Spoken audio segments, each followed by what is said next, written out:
Ли е уште некој како Зоран Заев да ни се случи во нашата држава, во тој контекст? Сигурно дека можно е и ако не дојдат квалитетни луѓе како што се луѓе од демократи и квалитетни граѓани, чести професионалци со големо работно животно искуство, ние не само што ќе дојдат тие, туку нашата држава ќе заврши многу лошо. Ние сме Македонија во голема опасност од овие наши политичари, не од странски сили. Друга работа што сакам да продолжам да зборувам,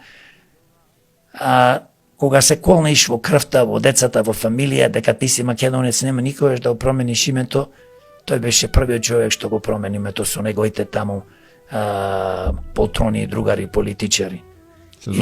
И министерот Димитров и другите. Значи тоа беше, тука беа сите што беа функционери тогаш, што вредеа нешто во СДС, вклучувајќи го Максим Димитриевски и други имиња кои што вриштеа, држеа митинзи да се тоа промени. Еве, за премиер не знаеше кај човекот тоа што е порано работеше во Евана Мевана, кој знае со какви сделки се има бавено. Значи тие се сите мрачни типови